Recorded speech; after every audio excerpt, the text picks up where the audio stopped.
Hello, everyone, and welcome once again to the Temple Institute Parsha class.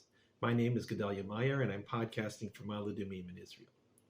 The notion of predestination has always been held in particular fascination among people from almost every society in history. There is something about this idea that strikes us as both the most natural and the most ridiculous.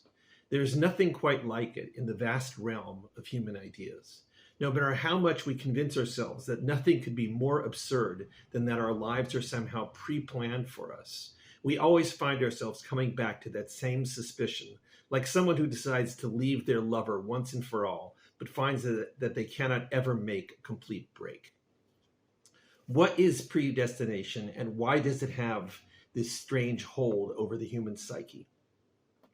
It is, on its most basic level, the idea that some power, divine or otherwise, steers the course of pretty much everything, including a great deal of what happens to us over our lives.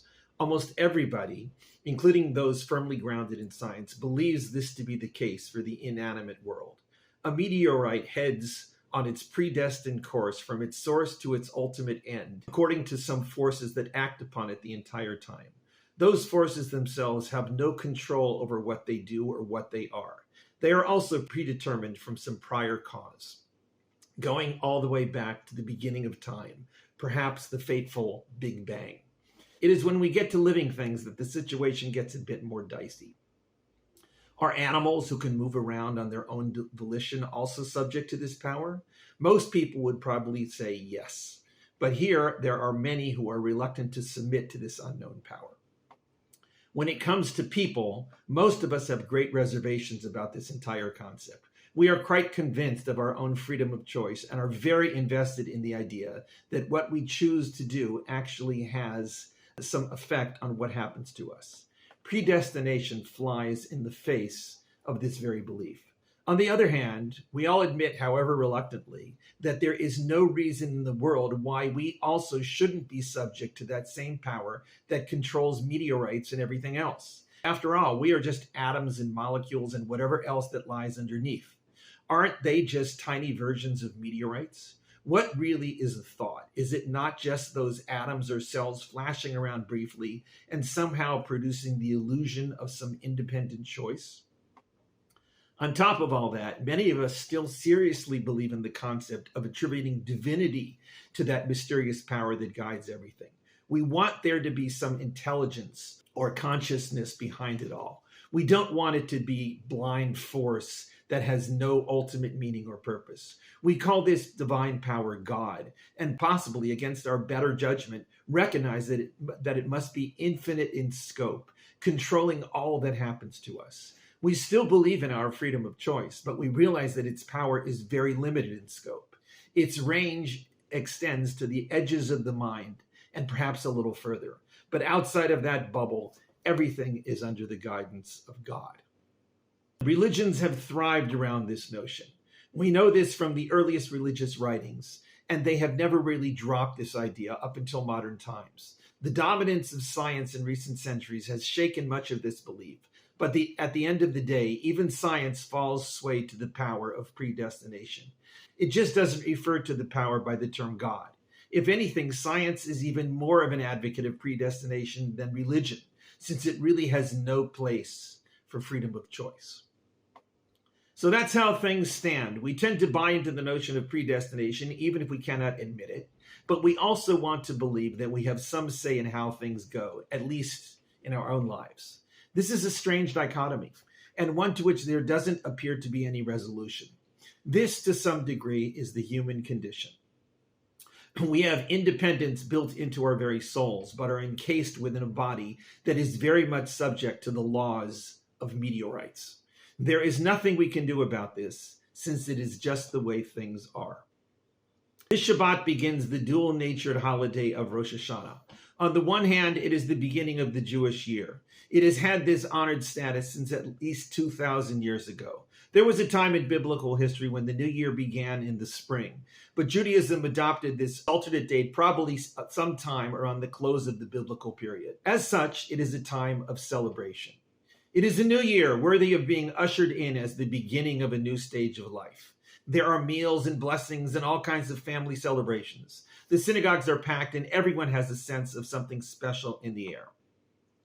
On the other hand, for those who pay attention to all the prayers and actually think about them, all this celebration is accompanied by a kind of doom and gloom over the fact that our futures are being decided on this very day.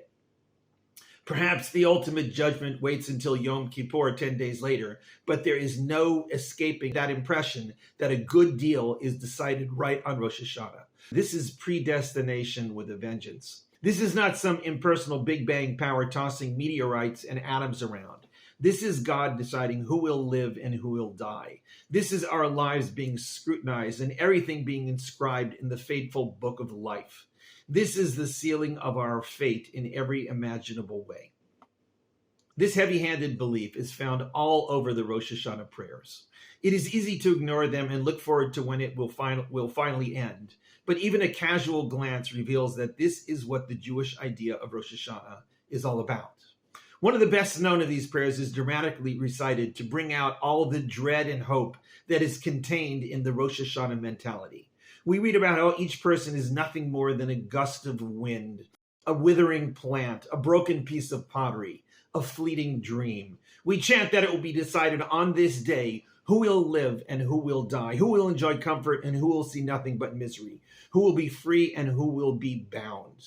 There's no covering this fateful belief up with the veneer of modern notions of independence and open-endedness. Either we accept this or we don't. The only possible way around relegating ourselves to the predetermined path of a meteorite is through our very fundamental freedom of choice. This is found prominently in the Rosh Hashanah prayers. Right after those statements of our fates being absolutely determined on this day, there is a grand proclamation that the decree can be annulled through tshuva or repentance, prayer, and good deeds. Although it seems to contradict what was just stated so forcefully, this reassuring ability to change things, however minimally, is equally powerful. This is the great duality of Rosh Hashanah. Amidst all the songs and the jokes and the food and the blessings, there is this very inescapable dichotomy. It is like the yin and the yang of Judaism. On the one hand, it is all predestined, whether by the judgment of God or the fixed nature of physical laws. We are all stuck in this path of time and space, constrained by an uncontrollable past and flung into a predetermined future. On the other hand, that perpetually fleeting moment that we call the present offers us this divinely granted gift of freedom of choice to steer our own course in our lives.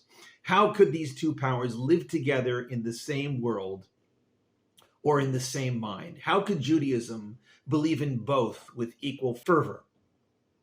There is no one-size-fits-all answer to this question. In fact, there may not be any answer to it at all. Like the yin and the yang in Taoism, this dichotomy must be accepted and embraced. There is, however, something that can be said about it. This is a dichotomy of beliefs.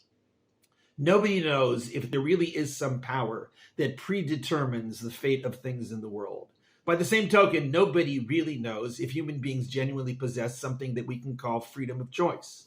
There may be solid arguments for supporting or denying either of these fundamental ideas. But at the end of the day, we either accept them or reject them because we believe things to be one way or the other. This is the way most things are in our approach to life and reality. More often than not, it boils down to beliefs. Many people might be offended by calling their most cherished beliefs exactly that, beliefs. They prefer to see them as hard facts. But it is not a criticism to label something a belief. Beliefs are the strongest identifying feature of the human mind. This is what we do. We believe. Beliefs are our way of defining the world. They are our take on reality. To accept this dichotomy of beliefs is itself a belief. This is one of the core elements of the Jewish idea of Rosh Hashanah. These two opposing ideas are both part of Judaism.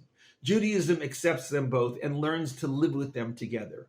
Predestination is a powerful belief. When one chooses to accept it, life becomes completely different. Difficulties in life are more easily dealt with. A certain equanimity descends upon a person as they realize that things are the way they are because that is the way they were meant to be. When a person attributes this to God rather than some blind force of nature, it makes things even more meaningful. Everything is the will of God. It's that simple. But the opposing belief that we can choose to exercise control over a certain range of things in our lives is also enormously empowering. In fact, this is the very definition of empowering. When a person truly believes this, life becomes nothing less than a personal mission of setting one's course. Battling fate, as powerful as it may be, becomes a sacred act of purpose. Every simple choice becomes a crossroads of destiny. It may be too much for some, but for others, nothing could be more liberating. This is the great dichotomy of Rosh HaShana. To accept them both, to believe in both, is to try to navigate the perilous paths of life and emerge as a whole person, realizing one's true place in things while never giving up one's noble calling as a human being. Much of reality is predetermined, but that shouldn't stop us from putting in our 2 cents into things. Shana Tova. Have a good year.